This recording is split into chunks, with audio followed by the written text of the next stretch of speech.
Thank you, আসসালামু আলাইকুম। আজকে আমরা মূলত এখানে হাজির হয়েছি যে প্রফেসর ইউনূস চিফ অ্যাডভাইজার মহোদয়, আপনারা জানেন 20 তারিখ থেকে 25 তারিখ বলবো পর্যন্ত দ্যাভোস সফর করেন, সুইজারল্যান্ডের একটা মাউন্টেনাস একটা সিটি। এখানে প্রতি বছর ওয়ার্ল্ড ইকোনমিক ফোরামের মিটিং হয়, এটা অ্যানুয়াল মিটিং হয় এবং এটা খুবই একটা প্রেস্টিজিয়াস একটা কনফারেন্সের জায়গা, যেখানে ওয়ার্ল্ডের যারা টপ লিডাররা আসেন বোথ গভর্নমেন্টের থেকে এবং প্রাইভেট সেক্টরের থেকে। এবং পুরো ফোরামের মিটিংগুলো এভাবে সাজানো হয় যাতে প্রাইভেট সেক্টরের সাথে গভর্নমেন্টের লিডারদের খুব ভালো ক্লোজ একটা ইন্টারাকশন হয়, যেটা আপনি ওয়ার্ল্ডের অন্য কোথাও হয় না। সেই জন্য ড্যাভোসকে আপনারা বলা হয় যে মানে ডিল মেকিং এর জন্য, মানুষের সাথে মিশার জন্য এবং একটা দেশ তার যে চেঞ্জগুলো এসছে সেটা বলার জন্য এটার চেয়ে বড় প্ল্যাটফর্ম হয় না। ইভেন বা অন্যান্য জায়গায় যে মিটিংগুলো যেটা অনেকটা জিও পলিটিক্যাল মিটিংগুলো হয়, তো এইখানে এটা না, এখানে সবাই আসেন এবং গ্লোবাল সেলিব্রিটিরা আসেন, গ্লোবাল সোশ্যাল লিডাররা আসেন। এটা একটা খুবই মানে সবার জন্য একটা বড় রকমের একটা মিলন মেলা হয়। এবং এটার জন্য আপনারা জানেন কিনা জানি না, প্রত্যেকটা ওয়ার্ল্ডের প্রত্যেকটা বড় মিডিয়া তাদের একটা ড্যাভোসে একটা অফিসই আছে, সবার অফিস আছে। ফাইন্যান্সিয়াল টাইমসের আছে, ওয়াল স্ট্রিট জার্নালের আছে, নিউ ইয়র্ক টাইমসের আছে, CNN এর আছে, সবার।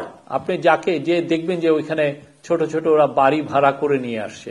এবং অন্যান্য অনেক বড় বড় যারা গভর্নমেন্ট, যারা ইন্টারন্যাশনালি অনেক বেশি ট্রেডিং এগুলোর সাথে জড়িত যে সমস্ত দেশ, তারাও তাদের জন্য আপনি নিজস্ব হাউস আছে।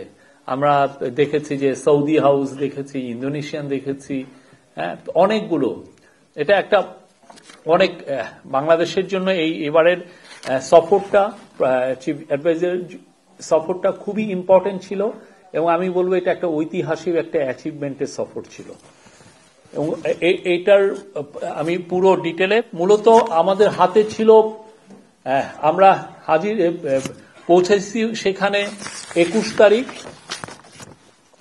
ঠিক মিড ডে বরাবর আমরা ওইখানে পৌঁছেছি। জাস্ট 2টার থেকে আমাদের মিটিংটা, আমরা যেই সরাসরি মিটিং স্পটে হাজির হতে হয়েছে, একদম WEF এর যে জায়গাটা মিটিং হয় সেখানেই। সে 21 তারিখের মিড ডে থেকে আফটারনুন থেকে আপনার 24 তারিখের 3টা পর্যন্ত একটানা মিটিং হয়েছে। মোট 47টা মিটিং হয়েছে। আমরা এটার লিস্ট আপনাদেরকে দিয়েছি।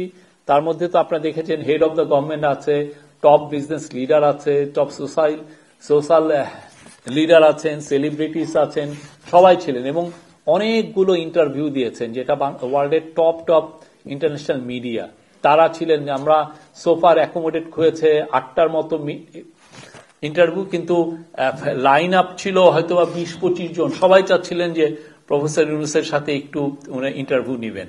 তা আমি বলছি যে আমাদের কি কি মিটিং হলো সেগুলোর উপরে আমি বলছি। প্রথম যে মিটিংটা প্রথম সেটা ছিল হচ্ছে জার্মান চ্যান্সেলর ওলাফ শোলজের সাথে। আপনি জানেন জার্মানি হচ্ছে ইউরোপের মোস্ট পাওয়ারফুল ন্যাশন, ইউরোপের রিচেস্ট ন্যাশন, এবং এই পুরো মিটিংটা উনি চাচ্ছিলেন প্রফেসর। এটা না, এমন না যে আমরা তার কাছ থেকে মিটিংটা চেয়েছি, এটা ওলাফ শোলজ নিজে প্রফেসর ইউনূসের সাথে মিট করতে চেয়েছিলেন এবং যে সাথেই এবার এই মিটিংটা সেট আপ হয়েছে এবং এটা একটা খুব বড় মিটিং ছিল এবং এই খুবই ফ্রুটফুল একটা meeting. Fruitful in a sense যে ওলাফ শোলজ, যিনি আপনি জানেন জার্মানি কিন্তু ইউরোপিয়ান ইউনিয়নকেও লিড করে জার্মানি, এবং জার্মানি বাংলাদেশের দ্বিতীয় বৃহত্তম এক্সপোর্ট ডেস্টিনেশন, আপনারা এটা অবশ্যই জানেন। তো জার্মান চ্যান্সেলর তার অকুণ্ঠ সমর্থন জানিয়েছেন ইন্টারিম গভর্নমেন্টের প্রতি। প্রফেসর ইউনূসের লিডারশিপের উনি অকুণ্ঠ সমর্থন জানিয়েছেন, প্রেস করেছেন এবং উনি বলেছেন যে বাংলাদেশের জন্য ওনারা সবকিছু করবেন এবং উনি সউদ্যোগে একটা বিজনেস ডেলিগেশন, একটা স্পেশাল ইনভেস্টর স্পেশাল ডেলিগেশন বাংলাদেশে পাঠাবেন। ওরা এসে বাংলাদেশের বিজনেস সেক্টরের সাথে কথা বলবে, যারা পলিসি মেকিং এ যারা আছেন সমস্ত অফিসিয়ালের সাথে কথা বলবে এবং আমরা মনে করি যে এর মাধ্যমে জার্মানির সাথে আমাদের বিজনেসের নতুন দুয়ার উন্মুক্ত হবে। ওলাফ শোলজের নিজেও বাংলাদেশকে ইনভাইট করেছেন। হ্যামবুর্গে একটা ওদের খুব পুরনো একটা এবং খুব প্রেস্টিজিয়াস একটা বিজনেস মিটিং হয় প্রতি বছর হ্যামবুর্গে, সেখানে বাংলাদেশের বিজনেস ডেলিগেশনকে ইনভাইট করা হয়েছে এবং আমরা সম্ভবত কোনো বিজনেস ডেলিগেশন ওইখানে যাবে। তো ওই মিটিং এর পরের দিনই যেটা হয়েছে যে ওলাফ শোলজের মন্ত্রিসভার one of the powerful minister Wolfgang স্মিড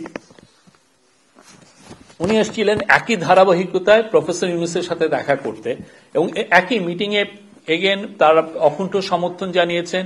বাংলাদেশের সম্পর্কে আরো ডিটেল আলোচনা হয়েছে।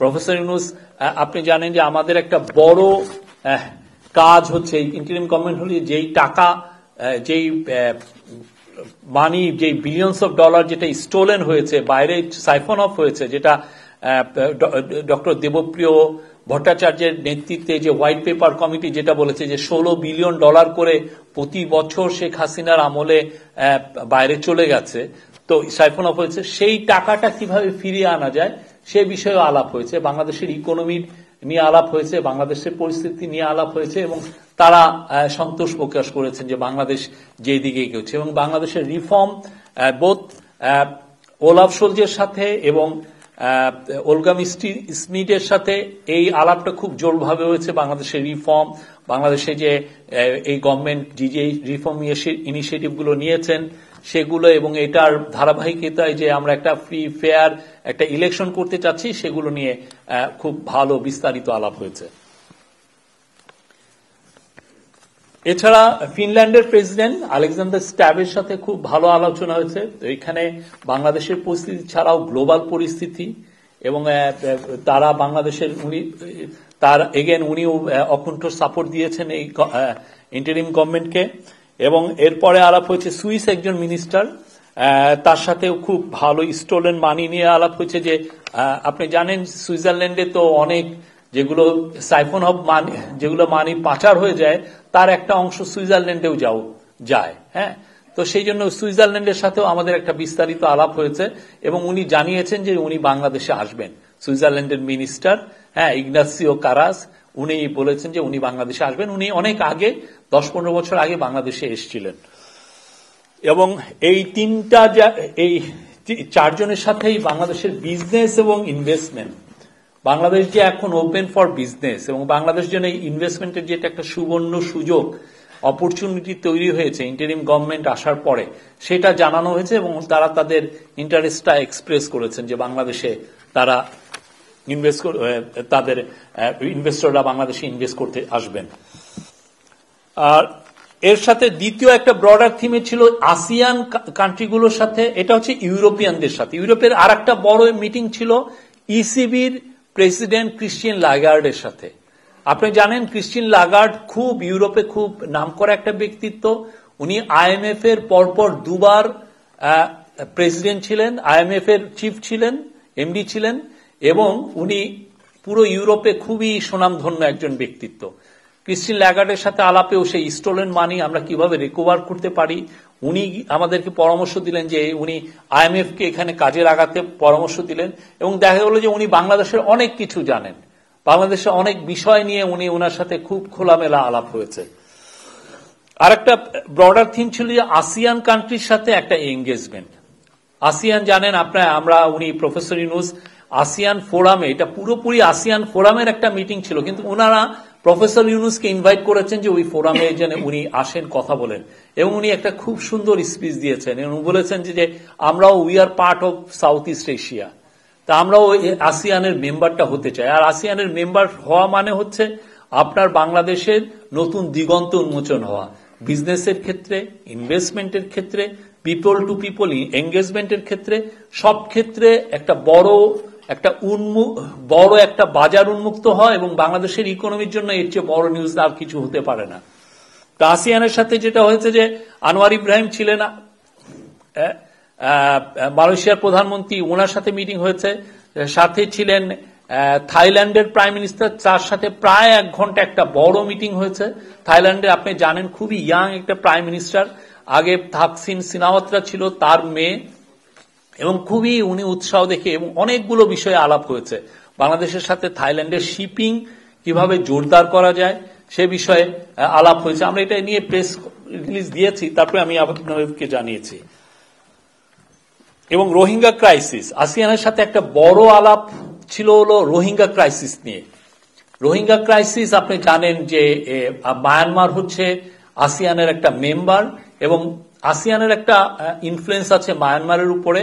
তো আসিয়ানকে বলা হয়েছে, আসিয়ান লিডারদেরকে, যে তারা যাতে এই রোহিঙ্গা ক্রাইসিস যাতে রিজলভ করা যায় সেটা নিয়ে যাতে একটু জোরদার ভূমিকা পালন করে। এটার মূল কারণ হচ্ছে আপনারা জানেন যে বেশ কিছু মাস ধরে নতুন নতুন রোহিঙ্গা আবার বাংলাদেশে আসছে, প্রায় 70,000 অলরেডি এসছে এবং এই যে আগের যে 1 মিলিয়নের বেশি ছিল তার সাথে এটা এসছে এবং এটা বাংলাদেশের জন্য ধরেন একটা বড় চিন্তার বিষয়। এটা স্টিডিলি রোহিঙ্গা পপুলেশন এখানে যারা ছিল প্রায় অনেকেই বাংলাদেশে এসে পড়ছেন এবং এই পুরো বার্ডেনটা আমাদের উপরে নিতে হচ্ছে। তা আমরা বাংলাদেশ গভর্নমেন্ট তো যথেষ্ট করছে, আমরা ইন্টারন্যাশনাল আসিয়ান কান্ট্রিগুলোকেও চাচ্ছি যে যারা যাতে এখানে ভূমিকা পালন করে।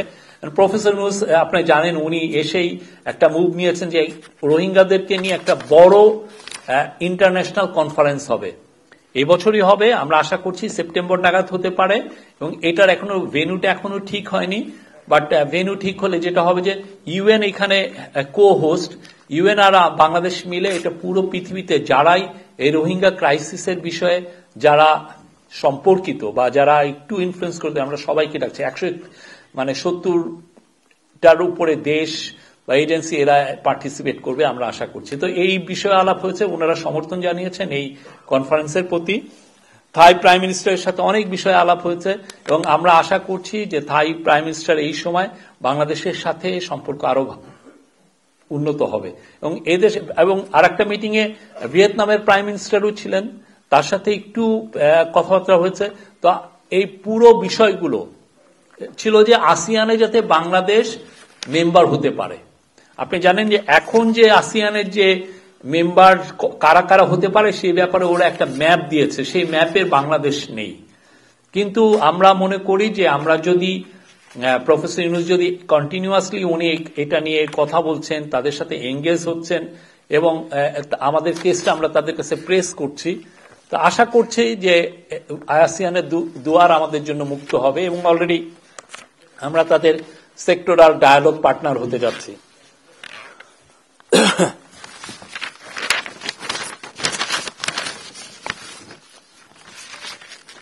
আর একটু খানিকক্ষণের জন্য ইস্তিমরের প্রেসিডেন্ট যিনি বাংলাদেশে কিছুদিন এসেছিলেন, ওনারাও আসিয়ানের মেম্বার হচ্ছেন। তো ওই ইস্তিমরের প্রেসিডেন্ট হোসেন আহমদ সোরতার সাথে একটু মিটিং হয়েছে। আর একটা ব্রডার থিম ছিল যে ইউএন এজেন্সিগুলোর সাথে একটা বড়, ইউএন এজেন্সি এবং ওয়ার্ল্ড ব্যাংকের সাথে একটা বড় একটা অনেকগুলো মিটিং হয়েছে। আপনি জানেন ইউএন বাংলাদেশের অনেক ডেভেলপমেন্টের অনেক বিষয়ে ইউএন সম্পর্কিত এবং সেই আলোকে আপনি ফলকার ট্যুর যে ইউএন এর হিউম্যান রাইটস এর হাই কমিশনার চিফ, ওনার সাথে একটা মিটিং হয়েছে এবং উনি জেনেভা থেকে আসছেন জাস্ট প্রফেসর ইউনূসের সাথে দেখা করার জন্য। উনি জেনেভা থেকে ফ্লাই করে এসছেন।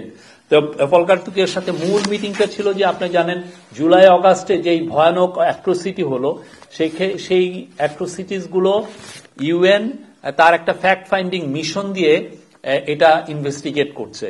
তো আশা করা হচ্ছে যে ইউএন আমাদের কাছে খুব শীঘ্রই তাদের এই ফ্যাক্ট ফাইন্ডিং মিশনের রিপোর্টটা দিবে এবং এই রিপোর্ট এই ইউএন ইনভেস্টিগেশনটা পুরোপুরি ইন্ডিপেন্ডেন্ট, এখানে কারো কোনো ইনফ্লুয়েন্স নাই। তারা একটা বড় রিপোর্ট আমাদের কাছে সাবমিট করবে এবং জেনেভা থেকে সিমালটেনিয়াসলি ওরা জেনেভা থেকে এটা একটা পাবলিশ করবে। আমরা আশা করছি যে এইটা আমাদের কাছে আসা মাত্রই এবং ইউএন এটা পাবলিশ করার পরেই আমরা এটা সবার কাছে জানাতে পারবো। আর ইউএন ডাব্লিউটিও চিফের সাথে এনগোজি ইউএলা উনার সাথে ডক্টর এনগোজির সাথে কথা হয়েছে এবং ডক্টর এনগোজি খুব দুইটা ইম্পর্টেন্ট জিনিস আমাদেরকে জানিয়েছেন। একটা হচ্ছে যে বাংলাদেশের আপনি জানেন যে বাংলাদেশ খুব দ্রুত খুব শীঘ্রই এলডিসি কান্ট্রি থেকে এটা গ্র্যাজুয়েশন হতে যাচ্ছে একটা মিডল ইনকাম কান্ট্রি হিসেবে। তো এই এলডিসিতে গ্র্যাজুয়েশন হলে একটা যেটা হয় যে অনেক ক্ষেত্রে এক ধরনের ট্যারিফ রিলেটেড কিছু সমস্যা হতে পারে। অনেক দেশে আমরা যেমন ইউরোপিয়ান ইউনিয়নে এক ধরনের ডিউটি ফ্রি অ্যাক্সেস পাই, তো সেই জায়গাটা একটু কিছুটা হলেও এফেক্টেড হতে পারে। তো সেই জায়গাটা চিন্তা করে আমরা এই ইন্টারিম গভর্নমেন্ট কাজ করছে যে কিভাবে গ্র্যাজুয়েশনটা করা যায়, এটাকে এখনই করতে হবে নাকি আমরা একটু ডিলে করব, এই পুরো সিনারিও গুলো চিন্তা করা হচ্ছে এবং এটা নিয়ে একটা ভালোভাবে কাজ হচ্ছে ক্যাবিনেটের তরফ থেকে। তো ডক্টর এনগোজি বলেছেন যে বাংলাদেশের যাতে ডাব্লিউটিওতে এলডিসি থেকে যাতে গ্র্যাজুয়েশনটা স্মুথ হয় সেই ব্যাপারে ওনারাও কাজ করছেন এবং ওনারা আমাদের হয়ে কাজ করছেন। এই বিষয়ে তারা প্রত্যেকটা মানে যাদের সাথে কথা বলতে হয় তারা বাংলাদেশের হয়ে কথা বলবেন। এটা খুব একটা ইম্পর্টেন্ট মেসেজ ছিল। এবং সেকেন্ড মেসেজ হচ্ছে যে আপনি জানেন যে গ্লোবালি এক ধরনের আগে যেটা ছিল যে গ্লোবালাইজেশনের যে ঢেউ সেটা পুরো ওয়ার্ল্ড ওয়াইড এটা ছিল। এখন যেটা হচ্ছে যে একটা ট্রেড একটা রেস্ট্রিকশনের একটা টাইম এসছে, অনেকে ট্যারিফ ব্যারিয়ার বসাচ্ছেন। তো সেই জায়গায় যেটা হচ্ছে যে অনেকে ধরেন আগে যেটা ছিল যে যেই দেশ সবচেয়ে কম মূল্যে করবে সেই দিকে মানুষ যেত যে এটা পণ্য উৎপাদন করছে। তো এখন যে সেই অনুযায়ী অনেকে চায়নায় অনেক ইনভেস্টমেন্ট ছিল। তো ডক্টর এনগোজি বলেছেন যে এই যে গ্লোবাল যে ডিসেন্ট্রালাইজেশন হচ্ছে ম্যানুফ্যাকচারিং, সেই ক্ষেত্রে যাতে একটা বড় সাপ্লাই চেন বাংলাদেশে আসতে পারে সেই জন্য উনি কাজ করছেন। উনি পার্সুয়েট করছেন বড় বিজনেসদেরকে যাতে তারা তাদের বিজনেসগুলো ম্যানুফ্যাকচারিং ইউনিটগুলো বাংলাদেশে এসে রিলোকেট করেন। এবং এটা নিয়ে প্রফেসর ইউনূস এটা নিয়ে বারবার বলেছেন এবং উনি অনেক জায়গায় এটা সেই ইউএন এর থেকে উনি কিন্তু এই কথা বারবার বলছেন যে আমাদের 171 মিলিয়ন জনগণ এবং তারা খুব স্কিল লেবার এবং তারা ওয়ার্ল্ডের খুব যে কোনো পণ্য বানাতে পারেন। তো সেই জন্য আর আমরা এখন আমাদের ইনভেস্টমেন্টের যে কন্ডিশনগুলো আমরা বাংলাদেশে ইনভেস্টমেন্ট করাটা আরো সহজসাধ্য করে দিয়েছি এবং এটার ফলে যেটা হচ্ছে যে বাংলাদেশে ইনভেস্টমেন্ট যে কেউ এসে একটা খুব দ্রুত ম্যানুফ্যাকচারিং ইউনিট সেট আপ করতে পারবেন। সেই আলোকে যে গ্লোবাল যদি ধরেন বড় ম্যানুফ্যাকচারিং ইউনিটগুলি যদি বাংলাদেশে আসে দুইটা জিনিস হবে, যে একটা হচ্ছে আমাদের ইয়াং ছেলে মেয়েদের যে প্রচুর জব তৈরি হবে এবং আমাদের ইকোনমিটা চাঙ্গা হবে। ইউএনডিপি চিফ আকিম স্টাইনার তার সাথে কথা হয়েছে। উনি খুবই ইউএনডিপি আপনি জানেন বাংলাদেশে অনেক ডেভেলপমেন্ট প্রজেক্টে তারা ইনভলভ। উনি বাংলাদেশের সাথে কাজ করার আরো সুদৃঢ় ইচ্ছা ব্যক্ত করেছেন। ইউএনএর প্রধান এগেন জনাব গুতিয়ারেসের সাথে আবার কথা হয়েছে, ওনার সাথে একটা ছোটখাটো হালকা মিটিং হয়েছে। এবং আর একটা যেটা হচ্ছে যে ওয়ার্ল্ড ব্যাংকের এমডি ছিলেন, এটা যদিও এটা ইউএন এর প্রতিষ্ঠান না বাট এটা একটা মাল্টিল্যাটারাল এজেন্সি, ওয়ার্ল্ড ব্যাংকের একজন ম্যানেজিং ডিরেক্টর উনি আসছিলেন দেখা করতে এবং এসে বলেছে যে তোমাদের কি কি সাপোর্ট লাগবে আমাদেরকে বলবা। তাই উনি একই রকমের আনবিয়ার্ড উনি বাংলাদেশের কে অকুণ্ঠ সমর্থন দিয়েছেন। এর আগে যখন প্রফেসর ইউনূস নিউ ইয়র্কে গিয়েছিলেন তখন ওয়ার্ল্ড ব্যাংকের প্রেসিডেন্ট তার সাথে দেখা করতে এসেছিলেন। এবারও ওয়ার্ল্ড ব্যাংকের এমডি নিজে তার একটা মানে এত টাইট শিডিউলের মধ্যে প্রফেসর ইউনূসের থেকে একটু সময় চেয়ে নিয়েছেন, নিয়ে তার সাথে ওটা ওদের ইন্টারেস্টে মিটিংটা হয়েছে। আর এগুলো অনেকগুলো মিটিং এর মূল থিম একটা, সেটা হচ্ছে যে স্টোলেন মানি কিভাবে রিকভারি করা যায়। এটা একটা খুবই আপনি জানেন হোয়াইট পেপার কমিটি বলেছে $234 বিলিয়ন বাংলাদেশের থেকে শেখ হাসিনার সময় চলে গেছে এবং এটার সাথে অলিগার্করা জড়িত, পলিটিশিয়ানরা জড়িত এবং এটা দেখেন এই ধরনের এই রিলেটেড একটা বিষয় ইউকের পলিটিক্সে তোলপাড় হয়ে গেছে। একজন ইনফ্লুয়েন্সিয়াল মিনিস্টার রিজাইনও করেছেন।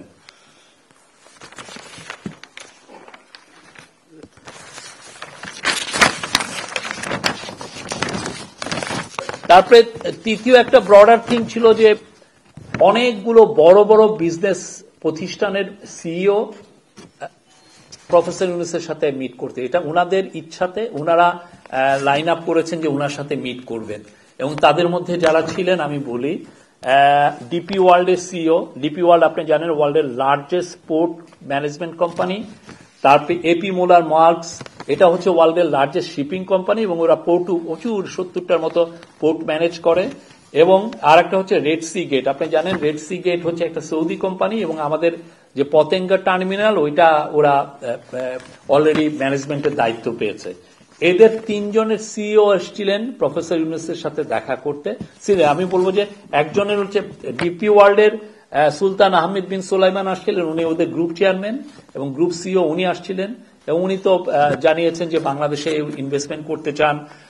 এপি মোলার মক্সের ডিরেক্টর রবার্ট মার্কস উগলা, উনি ছিলেন হচ্ছে ডেনিশ একটা মানে মার্কস ফ্যামিলির একজন শিয়ন, মানে একজন ওদের বংশের একজন লোক এবং খুব তারা মার্কস লাইন জানেন আপনি, ওয়ার্ল্ডের ওয়ান অফ দ্য লার্জেস্ট। এবং রেড সি গেটের আমির আলী রেজা, ওনাদের বাংলাদেশের ব্যাপারে বিশেষ করে চিটাগাং পোর্টের এবং এই পুরো কোস্টাল বেল্টে যে আমাদের অনেকগুলো যে পোর্ট হচ্ছে সেগুলোর বিষয়ে তাদের ইন্টারেস্ট আকাশচুম্বী। এটার মূল কারণ হচ্ছে যে বাংলাদেশের ইন্টারিম গভর্নমেন্ট ক্ষমতা নেওয়ার পরে বাংলাদেশের বিজনেস কনফিডেন্সটা ফিরে এসছে ইন্টারন্যাশনাল বিজনেসের কাছে, এবং এর আলোকেই তারা বাংলাদেশের চাচ্ছিলেন যে প্রফেসর ইউনূসের সাথে দেখা করে তাদের ইন্টারেস্টটা জানানো যে তারা ইনভেস্টমেন্ট করতে চান। দুবাই পোর্ট ওয়ার্ল্ড জানিয়েছে যে তারা নিউমরি কন্টেনার টার্মিনালে ইনভেস্টমেন্ট করতে চান, আর রেড সি গে বলছে যে তারা মাতারবাড়ি পোর্টটাকে ম্যানেজ করতে চান। এপি মোলার মক্স চাচ্ছেন তারা লালদিয়া টার্মিনালকে এটা ম্যানেজ করতে চান, এবং এর ফলে যেটা হবে যে বাংলাদেশের মানে মূল যে জিনিসটা পোর্ট ম্যানেজমেন্ট বা পোর্টের এফিসিয়েন্টটা বাংলাদেশের ভবিষ্যতের সাথে খুব ওতপ্রোতভাবে জড়িত। আমাদের পোর্ট যদি এফিসিয়েন্ট না হয় বিদেশি বড় ইনভেস্টমেন্ট বাংলাদেশে আসবে না।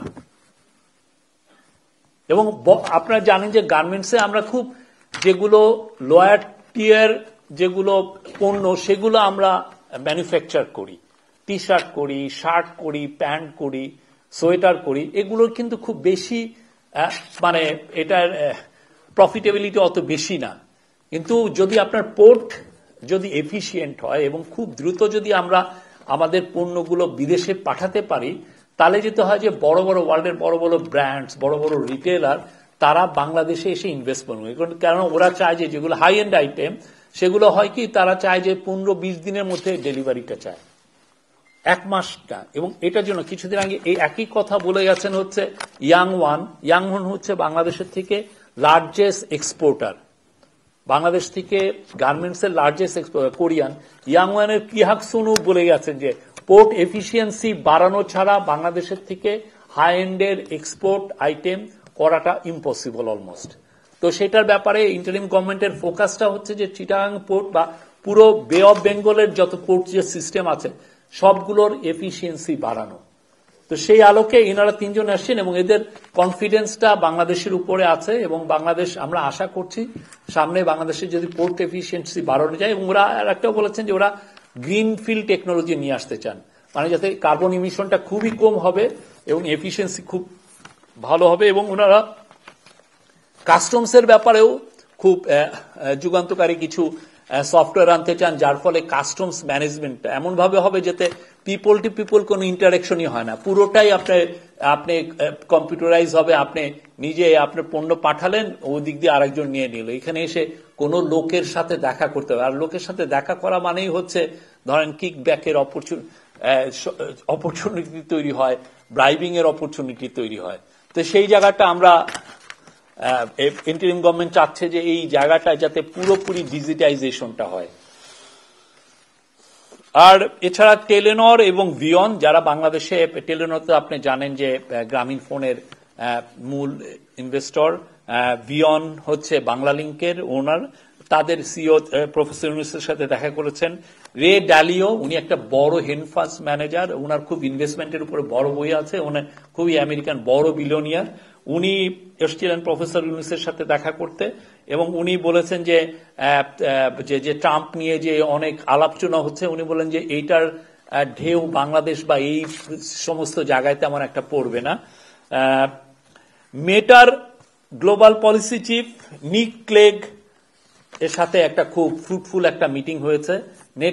মেটা জানেন আপনি যে মেটা হচ্ছে ফেসবুকের ওনিং কোম্পানি, এবং ফেসবুকের চিফ কিছুদিন আগে মার্ক জুকারবার্গ বলেছেন যে ইউএসএ তারা মেটা যে ফ্যাক্ট চেকিংটা করে এবং ওদের প্ল্যাটফর্ম ইউজ করে যারা প্রতিদিন মিথ্যা নিউজ দেয় সেটাকে ওরা কিছু কিছু ফ্যাক্ট চেকিং এর মাধ্যমে এটাকে ওরা ক্লিন আপ করে।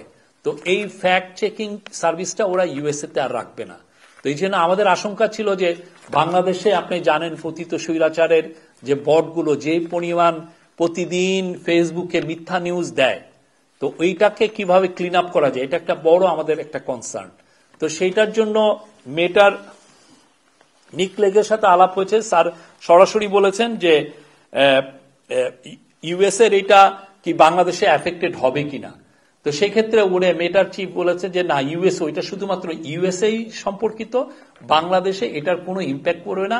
বাংলাদেশে মেটা তাদের ফ্যাক্ট চেকিংটা বরঞ্চ আরো বাড়াবে। উনি যে শব্দটা বলেছেন স্কেল আপ করবে এটা। এটার ফলে যেটা হচ্ছে যে যারা ফেসবুকের মাধ্যমে মিথ্যা তথ্য ছড়ান, যারা আজে বাজে প্রচুর ফেসবুকের মাধ্যমে বুলিং করেন, এগুলার ব্যাপারে তারা মেজার নিবেন। এটা এই বিষয়ে খুব বাংলাদেশে আমরা এটা নিয়ে আপনাদের একটা প্রেস রিলিজও দিয়েছি। এটা আর নিক ক্লেগ, স্যার নিক ক্লেগ আপনারা জানেন যে ইউকের একজন খুব ইনফ্লুয়েন্সিয়াল পলিটিশিয়ান ছিলেন। ইউকের উনি ডেপুটি প্রাইম মিনিস্টার ছিলেন, লিবারেল ডেমোক্রেটিক পার্টির প্রধান ছিলেন। তো ওনার সাথে মিটিংটা খুব ফ্রুটফুল ছিল এবং উনি বলেছেন যে বাংলাদেশের ব্যাপারে তাদের একটা স্পেশাল অ্যাটেনশন থাকবে এবং বাংলাদেশে তারা যারা যারা ফ্যাক্ট চেক করছেন তাদের থার্ড পার্টি ফ্যাক্ট চেক সেটা ওরা আরো বাড়াবে।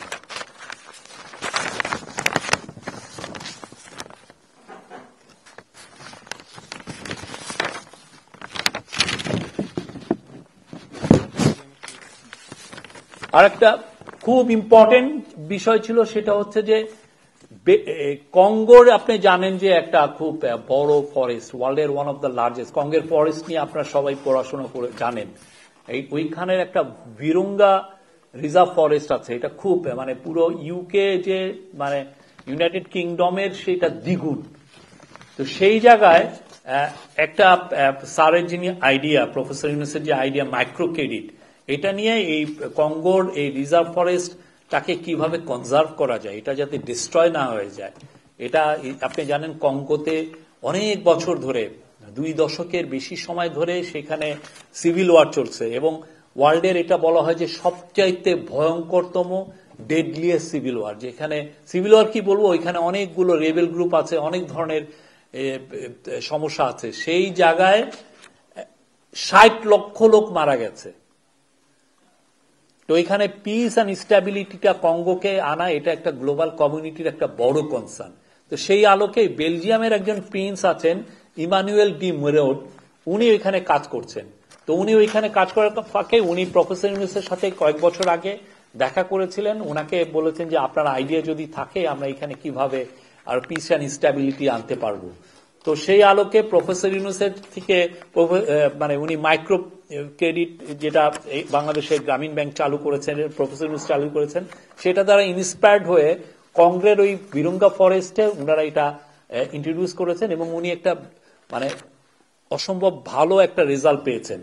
তো এইটার কারণে দেখা যাচ্ছে যে ওর কারণে এই মাইক্রো ক্রেডিট ইন্ট্রোডিউস করার কারণে ওইখানে 21,000 জব তৈরি হয়েছে এবং তার একটা বড় অংশ 11% এটা হচ্ছে যারা রেবেল সোলজার ছিল, যারা হানাহানিতে জড়িত ছিল, তারা এসে এটা যেহেতু মাইক্রো ক্রেডিট প্রোগ্রামটা এক্সপান্ড করছে, সেই এটা তারা তাদেরকে আস্তে আস্তে ফর্মার কম্বাটেন্টস গুলো এখানে জয়েন করেছে এবং এটার ফলে যেটা হয়েছে যে কনজারভেশন এফার্টটা আরো বৃদ্ধি পেয়েছে এবং এটা কিছু কিছু জায়গায় পিস অ্যান্ড স্ট্যাবিলিটি এসছে। সেটা নিয়ে সিরিজ আকারে WEF মিটিং হয়েছে এই যে এই এফার্ট গুলো নিয়ে। এটার মূল উদ্যোক্তা নিয়েছিলেন মিটিংটার বেলজিয়ামের কিং ফিলিপ, উনি এটার মূল উদ্যোক্তা করেছেন। কিং ফিলিপ প্রফেসর ইউনুসের সাথে নিজে এসে দেখা করেছেন এবং উনি অনুরোধ করেছেন যাতে উনি আর ইমানুয়েল মুয়েরোর জন্য ওনার সাথে আবার একবার দেখা করতে পারে।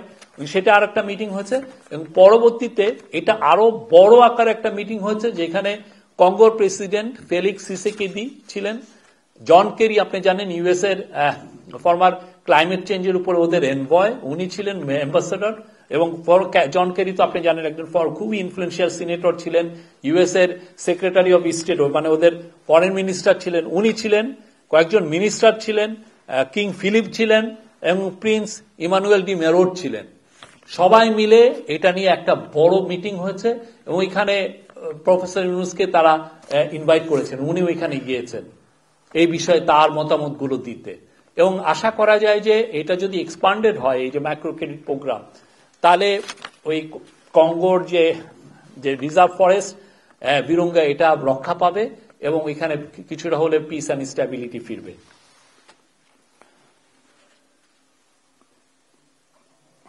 আর অন্যান্য মিটিং এর মধ্যে আলগোরের সাথে একটা মিটিং হয়েছে। উনি জানেন উনি ইউএস এর ভাইস প্রেসিডেন্ট ছিলেন এবং ওনার সাথে ওনার যখন একবার তো ওনার অলমোস্ট প্রেসিডেন্ট হয়ে গিয়েছিলেন, যাক আলগোরের সাথে মিটিং এর মূল ছিল গ্লোবাল জিও পলিটিক্স নিয়ে কথা হয়েছে এবং উনি অকুণ্ঠ সমর্থন জানিয়েছেন প্রফেসর ইউনূসের লিডারশিপে এবং উনি বলেছেন যে উনি বাংলাদেশের হয়ে কাজ করবেন, বাংলাদেশের বিষয়ে তার যথেষ্ট ইন্টারেস্ট আছে। আর মিটিং হয়েছে অ্যাগনেস ক্যালামার্ট, উনি সেক্রেটারি জেনারেল অ্যামনেস্টি ইন্টারন্যাশনালের, ওনার সাথে একটা বড় মিটিং হয়েছে। উনি বাংলাদেশের আমরা যে ন্যাশনাল হিউম্যান রাইটস কমিশন, এটা যে গভর্নমেন্টের স্টেটের এটার পুনর্গঠন নিয়ে উনি ডিসকাশন হয়েছে। রোহিঙ্গা ইস্যু, আপনি জানেন রোহিঙ্গা ইস্যু আমি একটু আগে বলেছি, যেটা আবার গ্লোবালি যথেষ্ট মানে প্রফেসর ইউনূস চাচ্ছেন যাতে এই ইস্যুটা গ্লোবালি এটা আবার জন্য ডিসকাস হয়, গ্লোবাল ফোকাসে যাতে আসে এবং গ্লোবাল ম্যাপের এই যে এত আলোচনা অন্যান্য অনেক, এটা যাতে ওয়ান অফ দ্য টপ একটা ইস্যু হিসেবে এমার্জ করে, সেটা নিয়ে আলাপ হয়েছে। এবং এনফোর্স ডিসঅ্যাপিয়ারেন্স নিয়ে খুব বড় আলাপ হয়েছে। আপনি জানেন ইন্টারন্যাশনাল হিউম্যান রাইটস গ্রুপগুলো এনফোর্স ডিসঅ্যাপিয়ারেন্স নিয়ে ভয়ঙ্কর খুবই চিন্তিত ছিলেন এবং ওইটার আলোকে যে র্যাবের উপরে যে একটা ইউএসএ যেই আপনি জানেন স্যাংশন ইম্পোজ করেছিল, সেটা 2021 সালের 10ই ডিসেম্বর, এটা মূলত ছিল এনফোর্স ডিসঅ্যাপিয়ারেন্সের জন্য। তো তখন যেটা ইন্টারন্যাশনাল হিউম্যান রাইটস গ্রুপ যেই কাউন্ট করেছিলেন যে 660টার মতো এনফোর্স ডিসঅ্যাপিয়ারেন্সের কথা, কিন্তু এখন আমরা যখন ইনকোয়ারি কমিশন করে দেওয়া হয়েছে, এখন এই নাম্বারটা ধারণা করা হচ্ছে 3,500। অলরেডি 1776টার মতো কমপ্লেন্ট পাওয়া গেছে, কিন্তু অনেকে এখনো ভয়ে আছেন যে যদি তাদের বিষয়টা বলেন এটার ইম্প্যাক্ট রিপার্কেশন কি হবে। হ্যাঁ, তো সেই জন্য এটা আমরা ওই কমিশন আমাদেরকে জানিয়েছেন যে এটা 3,500-এর বেশি হবে। তো সেইটা নিয়েও অ্যাগনেস ক্যালামার্টের সাথে কথা হয়েছে, এটা নিয়ে আমরা কি করতে যাচ্ছি, এদেরকে কিভাবে বিচারের আওতায় আনা যাবে, যারা যারা জড়িত ছিল তাদের বিষয়ে আমরা কি কি করছি সেটা নিয়ে আলাপ হয়েছে। ফিফার প্রেসিডেন্টের সাথে একটা বড় আলাপ হয়েছে এবং ফিফা প্রেসিডেন্ট স্যারের ইনভাইটেশন একসেপ্ট করেছেন। জিয়ানো ইনফান্তিনো ফিফার প্রেসিডেন্ট, উনি বাংলাদেশে খুব দ্রুতই সফরে আসবেন। আসলে যেটা হবে যে উনি বাংলাদেশের ফুটবলের ব্যাপারে তার একটা স্পেশাল ইন্টারেস্ট আছে, বিশেষ করে বাংলাদেশের মেয়েরা। আপনারা জানেন কিছুদিন আগে বাংলাদেশের মেয়েরা দ্বিতীয়বারের মতো সাফ এর চ্যাম্পিয়ন হয়েছে। তো ওদের একটা যেটা আমরা দেখেছি যে তাদের ইনফ্রাস্ট্রাকচারে একটু অভাব আছে, তা অবশ্যই তারা অনেক ক্ষেত্রে অনেক বিষয় বলেছেন। তো সেই বিষয়টাও তারা ফিফা ইন্টারেস্ট শো করেছে যে তাদের বাংলাদেশের মেয়েদের ওমেন ফুটবলের ইনফ্রাস্ট্রাকচারে তারা ইনভেস্ট করবেন।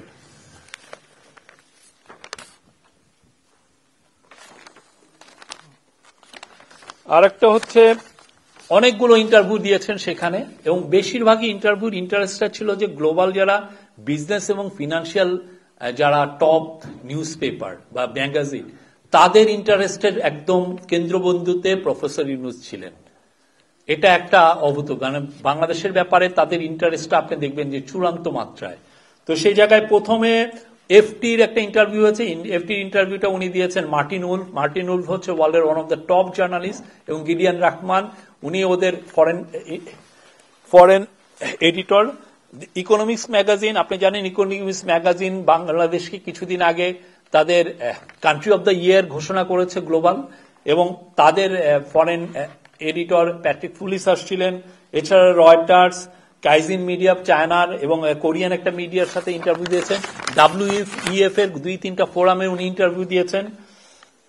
আর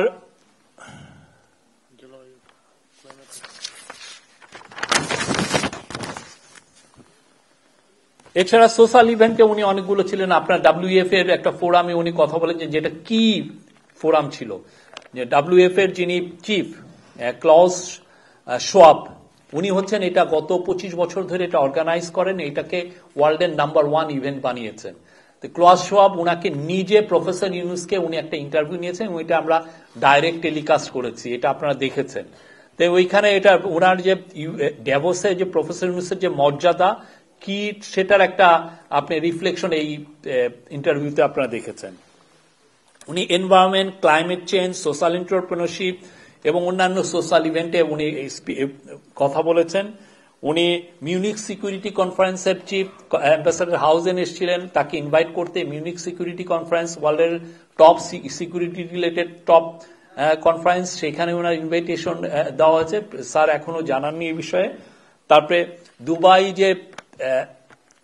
দুবাইয়ের যিনি আমির শেখ রশিদ বিন মাকতুম, তার মেয়ে শেখ লতিফা আসছিলেন স্যারের সাথে দেখা করতে, উনি ইনভাইটেশন দিয়েছেন। ওয়ার্ল্ড গভর্নমেন্ট সামিট, এটা আগামী মাসে হবে দুবাইতে এবং আশা করা যাচ্ছে স্যার হয়তো ওইখানে যাবেন। এবং সেই দুবাই ওনাদের সাথে ইনভেস্টমেন্ট এবং বিজনেস এর বিষয়ে আলাপ হয়েছে এবং বাংলাদেশের ব্যুরোক্রেটদের ট্রেনিং এর বিষয়ে আলাপ হয়েছে। উনি কনক্লুডিং ডিনারে, যেটা শেষ দিনে যেটা ডিনারে, সেটা উনি গেস্ট অফ অনার ছিলেন এবং সেইখানে গ্লোবাল যারা এন্টারপ্রেনার যাদেরকে ওইখানে উনি নিজে he was the one person, he was one of the person who gave awards to the global entrepreneurs. এই ছিল, আরো অনেক ইভেন্ট ছিল এবং আরো অনেক ইন্টারেস্ট ছিল ওনার সাথে দেখা করার। কিন্তু আপনি জানেন 3 দিনে 47টা ইভেন্ট, অনেক ইভেন্ট ছিল। Thank you.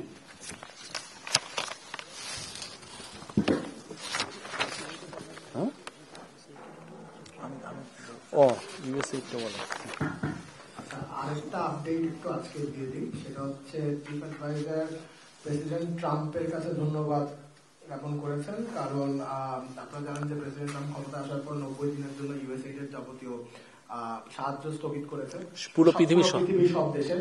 তো সেখান থেকে আপনার রোহিঙ্গাদের জন্য ইউএসএইড যে নিউট্রিশন এবং রিসোর্সেস প্রোভাইড করতো, ওইটার থেকে ওই এটা এক্সাম হয়েছে, ওইটা জারি থাকবে। এটার জন্য এটা এফেক্টেড হবে না, এটা জারি থাকবে, ওইটার জন্য ধন্যবাদ জ্ঞাপন করেছেন। এবং এই সুবাদে আজকে US embassy chief advisor high representative doctor Khalilur রহমানের সাথে দেখা করেছেন এবং উনিও এই অবস্থায় ধন্যবাদ দিয়েছেন।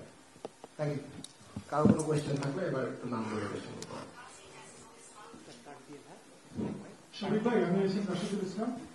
আপনি ডাব্লিউটিও ডিজি মহোদয়ের সঙ্গে আমাদের চিফ অ্যাডভাইজারের যে মিটিং এর কথা বলছিলেন যে আপনাদের যে এলডিসি গ্রাজুয়েশন যেন মসৃণ ভাবে হয় সেক্ষেত্রে ওনারা সহযোগিতা করবেন। আমরা জানি যে বাংলাদেশ চাইছে যে শুল্কমুক্ত বাণিজ্য সুবিধা পাচ্ছে, বাণিজ্য সুবিধা যেন আরো কয়েক বছর আমরা পাই, বিশেষ করে ইউরোপীয় মার্কেটে।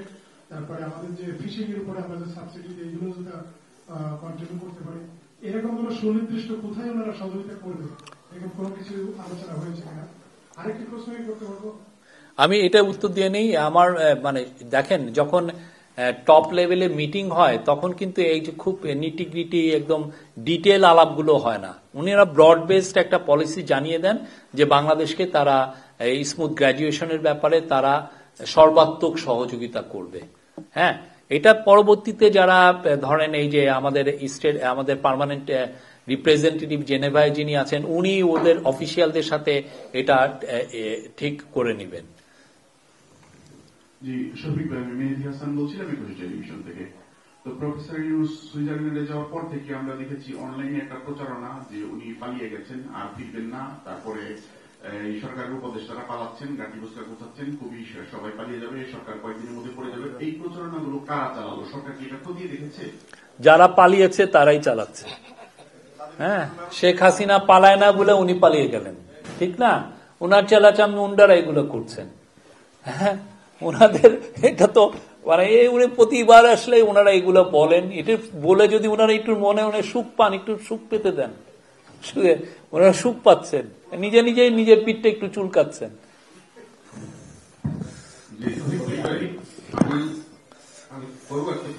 হ্যাঁ করেন সবাই। আমার নাম অমিত সোল, আমি দৈনিক সমতার পত্রিকায় কাজ করি। এই সফরে যেটা আমরা বুঝলাম যে বাংলাদেশে মানে ফরেন ইনভেস্টমেন্টের ব্যাপারে বেশ একটা গুরুত্ব দেওয়া হয়েছে এবং বিভিন্ন দেশের লোকজনকে বলা হয়েছে যে বাংলাদেশে বিনিয়োগ করতে এবং বিনিয়োগে একদম অনুকূল পরিবেশ বাংলাদেশে এখন বিরাজমান, এরকম একটা মেসেজ আপনার কাছে। হ্যাঁ, এটা খুবই লাউড অ্যান্ড ক্লিয়ার। জি, কিন্তু আমরা দেখতে পাচ্ছি যে বাংলাদেশে কিন্তু অনেক কারখানা বন্ধ হয়ে যাচ্ছে, আমরা গণমাধ্যমে এরকম খবর দেখতে পাচ্ছি। পাশাপাশি আপনি দেখেন সাম্প্রতিক সময়ে আপনার গাজীপুরে গ্রামীণ ফেব্রিক্সটা একদম জ্বালিয়ে পুড়িয়ে দেওয়া হল। তো এইরকম যখন অবস্থা যে বাংলাদেশে শিল্পাঞ্চল যদি আশুলিয়া গাজীপুর এই এলাকাটা ধরি, এখানে কিন্তু একটা বিশৃঙ্খল অবস্থা চলছে। তো এইরকম অবস্থার মধ্যে মানে ওই বিদেশিরা তারা কিভাবে মানে আশ্বস্ত হবে যে বিনিয়োগের অনুকূল পরিবেশ বাংলাদেশে? এইটার মূল সমস্যাটা হচ্ছে আপনারা এটা বিগার পিকচারটাই দেখছেন না।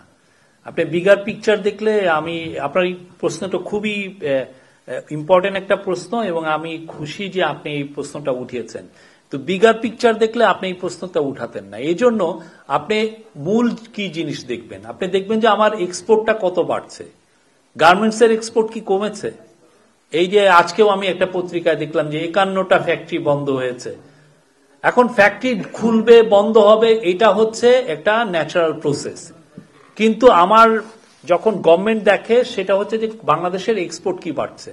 বাংলাদেশের এক্সপোর্ট অগাস্টে সেপ্টেম্বরে বেড়েছে 7%, অক্টোবরে 16 বা 18%, নভেম্বরে প্রায় 22%, ডিসেম্বরে 18%-এর মতো। তা আমাদের তো গ্রোথ তো সেই রকমই, সেই লেভেলেই আছে।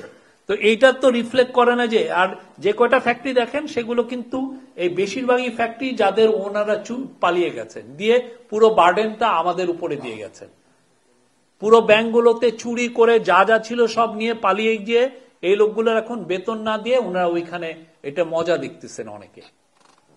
কিন্তু আপনার দেখতে হবে যে এই যে নতুন যে এক্সপোর্ট বাড়া মানে হচ্ছে জব আরো তৈরি হওয়া। আপনি এক্সপোর্ট বাড়াই, আপনি যে এক্সট্রা $1 বিলিয়ন যে এক্সপোর্ট হচ্ছে সেটার জন্য তো কেউ না কেউ তো সুতার কাজ করতেছে, কেউ কেউ তো হয়তোবা সেলাইয়ের কাজ করছে। আপনি ওভারঅল তো এক্সপোর্ট তো আমাদের বাড়ছে। আর বাংলাদেশে আপনি দেখেন একটা সময় ছিল 4000 ফ্যাক্টরি ছিল, 4000 ফ্যাক্টরি মিলে $20 বিলিয়ন করতো, কারণ তার ইম্পোর্ট এক্সপোর্টটা ছিল ছোট ছোট। এখন ফ্যাক্টরিগুলো যেটা হচ্ছে যে কনসলিডেশন হচ্ছে, একটা ফ্যাক্টরি বিশাল জায়ান্টের মতো হয়ে যাচ্ছে। আগে 1991 সালে বাংলাদেশ একা এক্সপোর্ট করত $1 বিলিয়ন, এখন হামিম গ্রুপ একাই প্রায় $1 বিলিয়ন করে, একটা কোম্পানি। তো সেই এই বিষয়টা আপনি দেখবেন যে ওভারঅল এক্সপোর্টটা কি আমাদের কমেছে। আপনি ফিগারটা নেন, এবং আমরা কোনো ধরনের কোনো ফিগারে এক বিন্দু ম্যানিপুলেট করছি না। শেখ হাসিনার সময় বছরের পর বছর এক্সপোর্ট এর ফিগার ম্যানিপুলেশন হয়েছে, ওনার আমলেই এটা রিপোর্ট হয়েছে, আমাদের সময়ে না। আর যেটা হয়েছে আপনি দেখেন যে ভাঙচুর করছে কারা, 2-3টা ফ্যাক্টরি মিলেই কিন্তু ভাঙচুর হচ্ছে। এটা পুরো বাংলাদেশের ওভারঅল এক্সপোর্ট, বাংলাদেশের ওভারঅল ইকোনমিতে এদের মানে কন্ট্রিবিউশন খুবই মাইনিউস্কুল, একদমই কিছু না বলতে গেলে। থ্যাংক ইউ ভাই। আমি বাংলাদেশ প্রতিদিন থেকে বলছিলাম। আমার দুটো প্রশ্ন আছে। একটা প্রশ্ন হচ্ছে, গতকালকে এতদিন তো রাজনীতিবিদরা নির্বাচনের কথা বলেছে, গতকালকে একটা ব্যবসায়িক অ্যাসোসিয়েশন তারাও দ্রুত নির্বাচন দেওয়ার বিষয়ে সুপারিশ করেছে। আরেকটা প্রশ্ন হচ্ছে, এই ইউএসএআইডি যে সহায়তা বন্ধ হয়েছিল সারা বিশ্বেই হয়েছে, ট্রাম্পের নির্বাচনে বাংলাদেশেও হয়েছে, কিন্তু বাংলাদেশের জন্য যেটা গুরুত্বপূর্ণ সারা বিশ্ব কিন্তু রোহিঙ্গা মতো এত লাখ লাখ শরণার্থী আশ্রয় দেয়।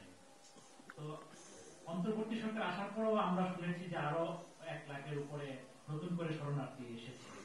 তো এইটার উপরে এই ইউএসএআইডির যে সহায়তা বন্ধ স্থগিত হয়ে গেল, এইটা কি ধরনের প্রভাব পড়বে? এর বাইরেও কিন্তু ইউএসআইডি শরণার্থী ছাড়া আমি বলি অসুবিধা এবং স্বাস্থ্য কার্যক্রমে যে সহায়তা করে থাকে, সেখানে এটা কি ধরনের প্রভাব পড়তে পারে? আমাদের ডিপিএস কিন্তু এটা নিয়ে বললেন, আলাদাভাবে বললেন, ঠিক না? না, আমরা রোহিঙ্গা বিষয়ে ওদের মূল যেটা সাহায্য আসে সেটা রোহিঙ্গা নিয়েই। আপনি জানেন ইউএস এই 7 বছর ধরে যে রোহিঙ্গাদের যে একটা বড় অংশ বাংলাদেশে অবস্থান করছে, তাদের বিষয়ে ইউএস মোর দেন $2 বিলিয়ন দিয়েছে। এবং আমরা আশা করছি এই যে তাদের যে কন্ট্রিবিউশনটা এটা কন্টিনিউ থাকবে এবং এটা কোনো ধরনের কোনো ইম্প্যাক্ট হবে না।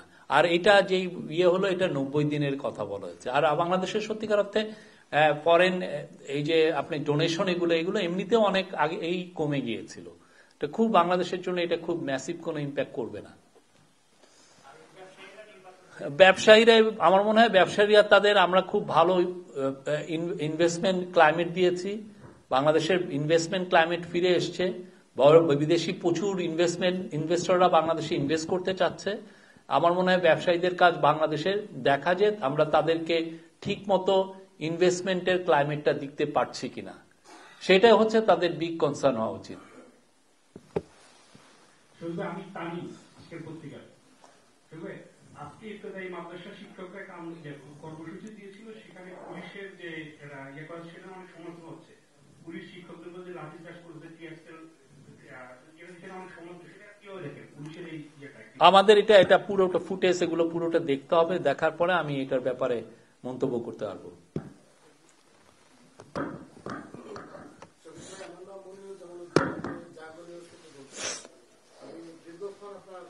বক্তব্য শুনছিলাম 34 মিনিটের উপরে, এবং আপনাকে ধন্যবাদ যে এই যে কথাগুলি বলেছেন আমরা প্রত্যেকটা নিউজ পেয়েছি এবং আপনার দ্রুততার সহিত থেকে পাঠিয়েছেন। আমার প্রশ্ন হচ্ছে, এই যে আপনি পাচারকৃত অর্থ ফিরিয়ে আনার বিভিন্ন প্রতিশ্রুতির কথা শোনাবেন, আসলে কবে নাগাদ আমরা এই টাকা ফেরত পেতে পারি, বা যাদের সাথে কথা হলো তারা কি ধরনের প্রতিশ্রুতি দিয়েছেন? কারণ বিভিন্ন বাধা রয়েছে তথ্য দেওয়ার ব্যাপারে বা ফিরে দেওয়ার ব্যাপারে। আপনার কতটুকু আশাবাদী এবং কোন দিনক্ষণ কি আপনারা মাস উল্লেখ করতে পারেন যে কবে নাগাদ এই পাচারকৃত অর্থ ফিরে আসতে শুরু করবে? এটা খুবই একটা স্লো প্রসেস। গ্লোবালি এটা আপনি যদি দেখেন, এটা খুব স্লো প্রসেস পাচারকৃত টাকাটা ফিরে আনা। বাট এটার জন্য যত দ্রুত মুভ নেওয়া দরকার, ইন্টারিম গভর্নমেন্ট প্রত্যেকটা মুভি নিয়েছে। সেন্ট্রাল ব্যাংকের থেকে টাস্ক ফোর্স করে দেওয়া হয়েছে, অ্যাসেট রিকভারি কমিটি করে দেওয়া হয়েছে, এবং এটার 11টা BFIUর 11টা টিম কাজ করছে। আমরা ওয়ার্ল্ডের টপ কনসালটেন্সি এজেন্সিদের সাথে কথা বলছি, যার মধ্যে KPMG এক অন্যতম, অন্যান্য অনেকগুলো আছে, তাদের সাথে করা হচ্ছে এবং তাদের পরামর্শ আমরা নিচ্ছি। এই বিষয়ে আমাদের আমি বলবো যে one of the highest importance এইখানে এই গভর্নমেন্টের। যেই টাকাটা চুরি হয়েছে এটা বাংলাদেশের খেটে খাওয়া মানুষের টাকা, তাদের টাকাটা চুরি করে নিয়ে গেছে শেখ হাসিনার চোরতন্ত্রের লোকজন। তো সেই টাকাটা আমরা যেভাবে হোক ফিরিয়ে আনবো, এবং সেই জন্য যেটা লাগে যে গ্লোবালি আমাদের একটা সমর্থনটা আমরা চাচ্ছিলাম এবং সবাই অকুণ্ঠ সমর্থন দিয়েছে।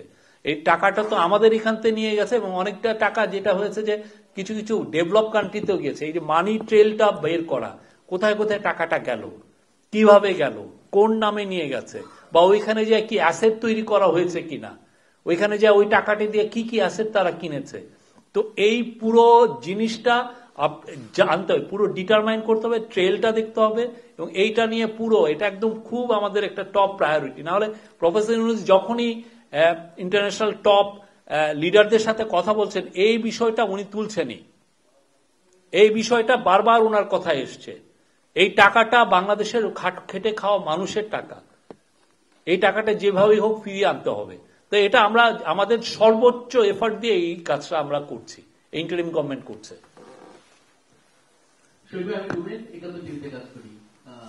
আপনার সম্প্রতি যুক্তরাষ্ট্রের সাথে 5 মিলিয়ন টন LNG ইম্পোর্টের একটা উদ্যোগ নেওয়া হয়েছে। এটা আসলে কবে নাগাদ আসতে পারে এবং প্রসেসিংটা কি হবে, দাম কেমন হতে পারে? এই বিষয়ে আমাদের যিনি এক্সিকিউটিভ চেয়ারম্যান আশিক চৌধুরী আশিক মাহমুদ বিন হারুন, উনি ইউএসএ এখন আছেন। উনি আসলে উনি একটা প্রেস কনফারেন্স করবেন, আপনার ডিটেল ওনাকে কোশ্চেন করতে পারবেন। অলরেডি আমরা কিছুটা ডিটেল আপনারা জানিয়েছি, এবং আজকে আমরা একটা স্টেটমেন্টও দিয়েছি ওনার বরাদ দিয়ে। আমাদের যে হোয়াটসঅ্যাপ পেজে সেটা স্টেটমেন্টটা আছে, আমি আপনাকে অনুরোধ করব আপনি এটা একটু পড়ে নেবেন।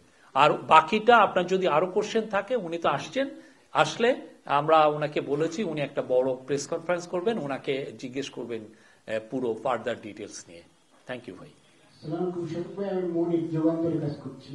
আপনি রোহিঙ্গাদের একটা ফিগার বলছিলেন যে আরো 70,000 রোহিঙ্গা ইতিমধ্যে এসেছে, এটা কতদিনে? এটা হচ্ছে যে আপনি জানেন যে রোহিঙ্গাদের রাখাইন স্টেটে একটা বড় রকমের মানবিক বিপর্যয় হয়েছে। এই বিপর্যয়ের মূল কারণ হচ্ছে যে ওইখানে একটা সিভিল ওয়ার চলছে। এটা ওদের রাখাইন স্টেটের মেইন যে রেবেল গ্রুপ আরাকান আর্মির সাথে মায়ানমার আর্মির একটা বড় রকমের ক্ল্যাশ হচ্ছে, এবং আরাকান আর্মি এফেক্টিভলি অনেক বড় একটা টেরিটরি, কেউ বলে 70%, কেউ বলে 80% রাখাইন স্টেটের খালি রাজধানীটা ছাড়া বড় বড় অংশ ওদের দখলে চলে গেছে। ওইটার থেকে যে এই মানবিক একটা বিপর্যয় তৈরি হচ্ছে সেইটার কারণে 70,000 মতো, সেটা আমরা ধারণা করছি এই পুরোটা এই বছরই আসছেন।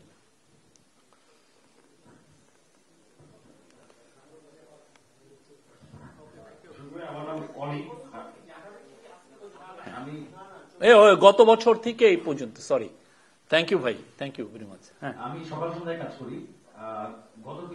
গত বছরের জানুয়ারির থেকে এই বছরের এই পর্যন্ত।